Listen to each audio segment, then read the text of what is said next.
स्वागत है आपका ज्ञानोदय पॉडकास्ट में। नमस्कार।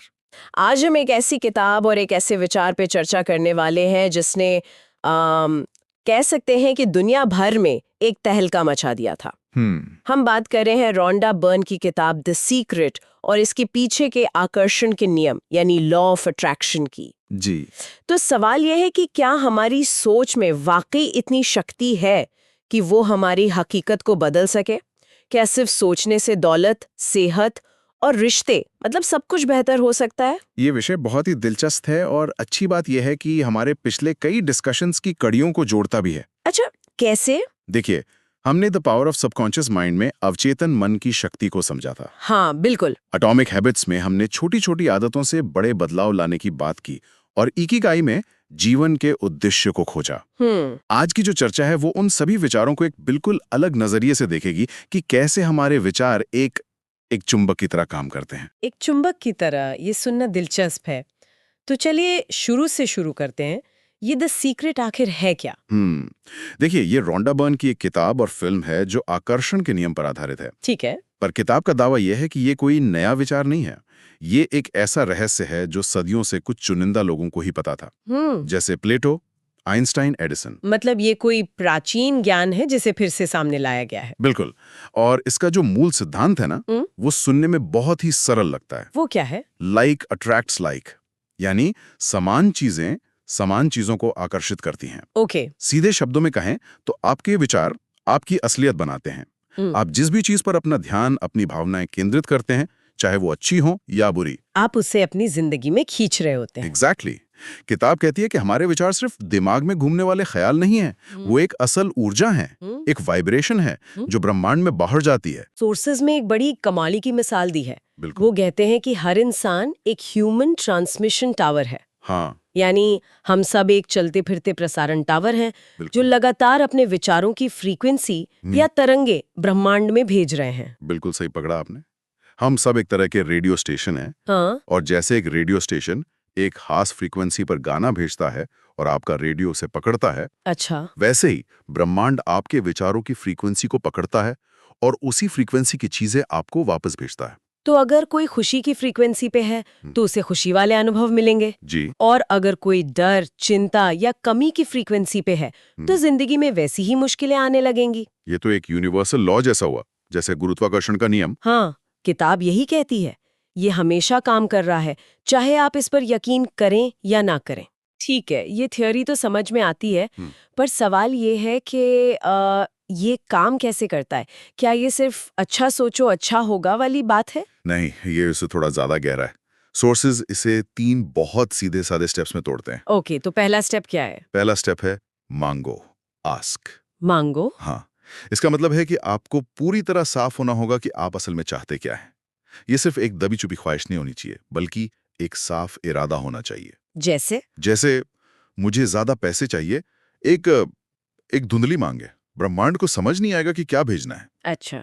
इसके बजाय एक निश्चित रकम, एक खास तरह का घर या एक खास तरह का रिश्ता, मतलब जितना हो सके उतना स्पेसिफिक होना जरूरी है। यहीं पे मुझे एक सवाल आता है। कई बार तो हमें खुद ही नहीं पता होता कि हमें क्या चाहिए। हम बस इतना जानते हैं कि जो अभी है वो नहीं चाहिए। ये एक बहुत जरूरी पॉइंट है और शायद यहीं पर दूसरा स्टेप काम आता है, विश्वास करो, बिलीफ। विश्वास करो। हाँ, और सच कहूं तो ये शायद इस पूरी प्रक्रिया का सबसे मुश्किल और सबसे जरूरी हिस्सा है। वो क्यों? क्योंकि आपको ये अटूट विश्वास करना होगा कि जो आपने मांगा है वो आपको मिल चुका है। वो रास्ते में नहीं है, वो पहले से ही आपका है। हाँ। आपको उस भावना में जीना होगा जैसे आपकी इच्छा पूरी हो चुकी है। ये सिर्फ दिमाग से मानना नहीं है, बल्कि उसे इमोशनली महसूस करना है। लेकिन ये तो थोड़ा अजीब है। अगर मेरे पास वो चीज नहीं है तो मैं ये कैसे मान लूं कि वो मेरे पास है? ये तो खुद को धोखा देने जैसा नहीं हुआ? देखिए, ये एक स्वाभाविक सवाल है। किताब कहती है कि यह अभिनय नहीं है, यह विश्वास की एक अवस्था है। अच्छा। जब आप उस भावना को महसूस करते हैं, वो खुशी, वो सुकून, वो आज़ादी, तो आप अपनी फ्रीक्वेंसी बदल देते हैं। और जब आपकी फ्रीक्वेंसी बदलती है, तब असलियत बदलनी शुरू होती है। और फिर तीसरा स्टेप आता है, प्राप्त करो, रिसीव। इसका मतलब है कि जब आप विश्वास की अवस्था में होते हैं, तो आपको उस चीज को पाने के लिए तैयार रहना होता है। उस खुशी और कृतज्ञता को महसूस करना है जो इच्छा पूरी होने पर मिलेगी। सोर्सेज में एक कार का एक उदाहरण था। मान लीजिए किसी को एक नई कार चाहिए। जी। तो पहला स्टेप है मांगना, यानी कार का मॉडल, रंग, सब कुछ तय करना। हाँ। फिर विश्वास करना, यानी उस कार को चलाने की कल्पना करना, उसकी चाबियों को हाथ में महसूस करना, उसकी नई महक को सूंघना। बिल्कुल। और फिर प्राप्त करना, यानी उस खुशी को महसूस करना जैसे वो कार पहले से ही गैराज में खड़ी है। एकदम सही। और यहीं पर एक बहुत जरूरी मनोवैज्ञानिक पहलू आता है। वो क्या? ब्रह्मांड हाँ या ना नहीं समझता।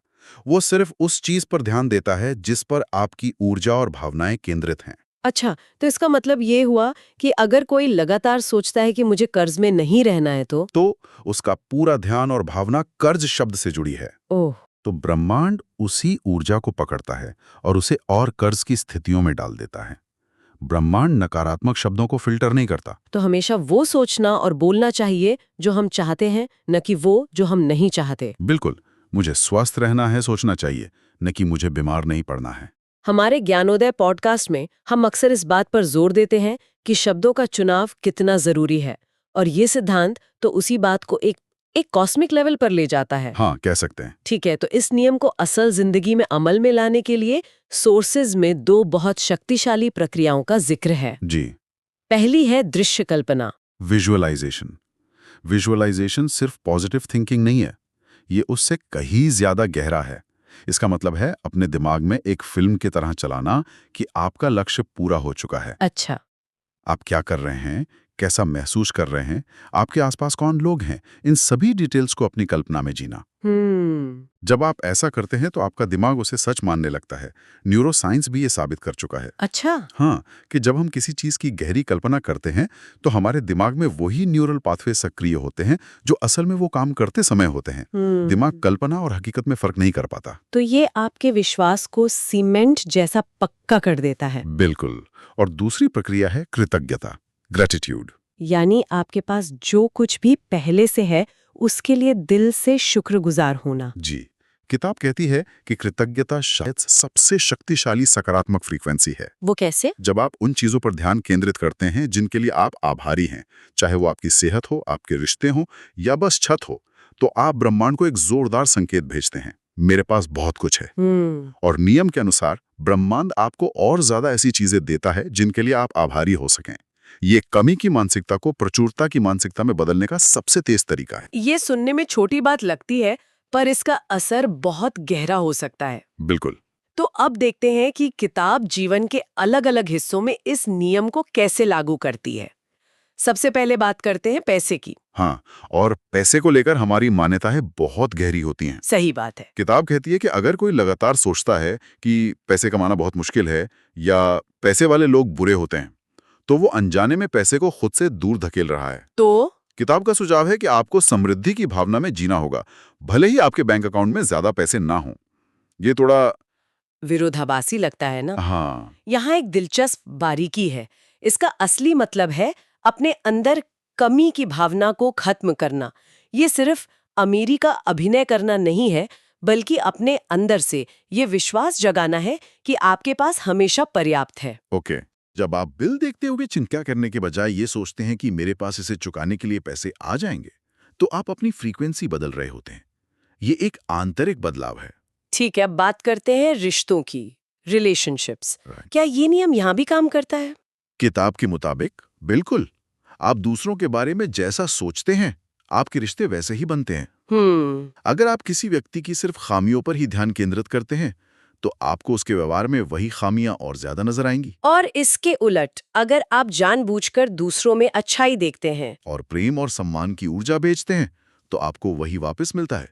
और ये नियम सबसे पहले खुद के साथ रिश्ते पर लागू होता है। और आखिर में स्वास्थ्य, हेल्थ। हाँ, और ये आइडिया अब मेडिकल साइंस में भी स्वीकार किया जा रहा है। प्लेसीबो इफेक्ट की तरह। बिल्कुल। जब मरीज को पूरा विश्वास होता है कि एक चीनी की गोली असली दवा है, तो कई बार उसका शरीर सिर्फ उस विश्वास की शक्ति से ठीक होने लगता है।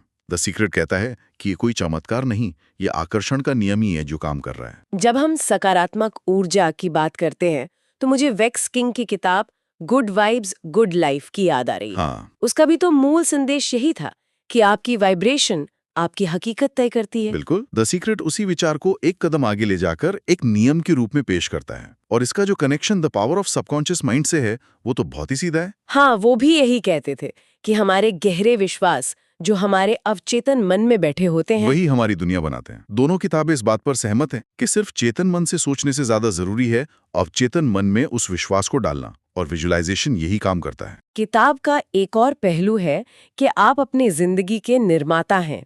ये दर्शन मुझे the courage to be disliked के एडलेरियन मनोविज्ञान की याद दिलाता है। सही कहा। दोनों ही दृष्टिकोण व्यक्तिगत जिम्मेदारी और शक्ति पर बहुत जोर देते हैं। वो आपको पीड़ित की भूमिका से निकालकर क्रिएटर की भूमिका में लाते हैं।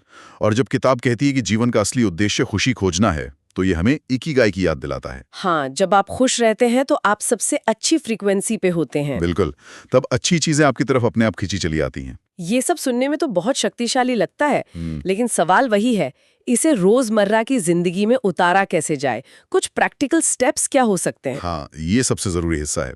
हम इसे 3 हिस्सों में बांट सकते हैं। आज क्या करें, इस हफ्ते क्या करें, और इस महीने इस आदत को कैसे गहरा करें। चलिए आज से शुरू करते हैं। अगर किसी को आज रात से ही कुछ शुरू करना हो तो वो क्या हो सकता है? 2 बहुत ही सरल लेकिन असरदार काम। पहला, एक कृतज्ञता डायरी बनाएं, ग्रैटिट्यूड जर्नल। ओके। सोने से पहले बस 5 ऐसी चीजें लिखें जिनके लिए आप आज सच में आभारी हैं। कुछ भी। 1 कप अच्छी चाय, किसी दोस्त से हुई बात, ये आपके फोकस को क्या नहीं है से हटाकर क्या है पे लाता है। और दूसरा? अपने किसी एक बड़े लक्ष्य को एक कागज पर सकारात्मक और वर्तमान काल में लिखें। जैसे मैं आर्थिक रूप से स्वतंत्र हूं, और उसे कहीं ऐसी जगह रखें जहां वो रोज दिखे। ठीक है, ये तो आसान लगता है। अब इस हफ्ते का लक्ष्य क्या हो सकता है? इस हफ्ते हर दिन 5 से 10 मिनट के लिए विजुअलाइजेशन का अभ्यास करें। अच्छा। किसी शांत जगह पर बैठें, आंखें बंद करें और कल्पना करें कि आपका लक्ष्य पूरा हो चुका है। सिर्फ देखें नहीं, उसे महसूस करें। वो खुशी, वो सफलता, वो सुकून। और इसके अलावा? जब भी कोई नकारात्मक विचार मन में आए तो उसे पहचानें और धीरे से एक सकारात्मक विचार से बदल दें। जैसे अगर मन में आए ये काम बहुत मुश्किल है, तो उसे बदल कर सोचें, मैं इस चुनौती का समाधान ढूंढ सकता हूं।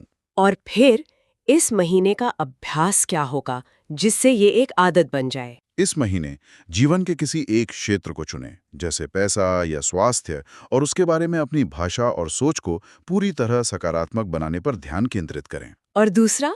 अपने आसपास के लोगों के बारे में जानबूझकर अच्छी बातें सोचें। अपने सहकर्मियों, परिवार के सदस्यों में अच्छाइयों को ढूंढें और मन ही मन उनकी सराहना करें। आप हैरान रह जाएंगे कि सिर्फ आपकी सोच बदलने से रिश्तों में कितना फर्क आता है। तो आज की इस गहरी पड़ताल से कुछ मुख्य बातें जो हमें याद रखनी है। पहली और सबसे जरूरी बात, आपके विचार सिर्फ विचार नहीं है, वो ऊर्जा है। वो एक चुंबक की तरह काम करते हैं। दूसरी? आकर्षण का नियम 3 सरल स्टेप्स में काम करता है। मांगो, विश्वास करो और प्राप्त करो। तीसरी, हमेशा वो सोचें जो आप चाहते हैं, न कि वो जो आप नहीं चाहते हैं। ब्रह्मांड सिर्फ आपकी ऊर्जा के फोकस को पकड़ता है। चौथी, कृतज्ञता और दृश्य कल्पना, विजुअलाइजेशन। इस नियम को अमल में लाने के 2 सबसे शक्तिशाली तरीके हैं। और 5वीं, ये नियम जीवन के हर पल, हर क्षेत्र पर लागू होता है। धन, रिश्ते, स्वास्थ्य, हर जगह। आपकी सोच हर पल आपकी हकीकत बना रही है। यहाँ पर मुझे उस आलोचना का भी जिक्र करना जरूरी लगता है। कई लोग कहते हैं कि सिर्फ सोचने से कुछ नहीं होता, कर्म करना भी तो जरूरी है। ये एक बहुत ही जायज आलोचना है, और इसका जवाब थोड़ा गहरा है। किताब ये नहीं कहती कि आप सोफे पर बैठकर सोचते रहें और सब कुछ हो जाएगा। तो फिर? इसका सकारात्मक पहलू ये है कि एक पॉजिटिव माइंडसेट आपको सही कर्म करने के लिए प्रेरित करता है। जब आप दिल से मानते हैं कि आप सफल हो सकते हैं, तभी आप वो मुश्किल कदम उठाते हैं, वो रिस्क लेते हैं। उन मौकों को देख पाते हैं जो पहले आपको दिख ही नहीं रहे थे। बिल्कुल। तो ये सिर्फ सोचना नहीं है, बल्कि सोचने का तरीका बदलना है, ताकि आपके कर्म भी सही दिशा में और ज्यादा प्रभावी हो सकें। विचार कर्म का बीज है, उसका विकल्प नहीं। एक विचार जिसके साथ हम आज की चर्चा को समाप्त कर सकते हैं। अगर हमारे विचार सच में हमारी दुनिया बना सकते हैं, तो हम आज इस पल में कौन सी दुनिया बनाने का चुनाव कर रहे हैं? अगर आपको ये पॉडकास्ट अच्छा लगा हो तो इसे लाइक, शेयर और सब्सक्राइब जरूर करें। कमेंट में बताइए कि इस पॉडकास्ट का कौन सा हिस्सा आपको सबसे अच्छा लगा। और हमें ये भी बताइए कि आप किस किताब या किस विषय पर अगला पॉडकास्ट सुनना चाहेंगे।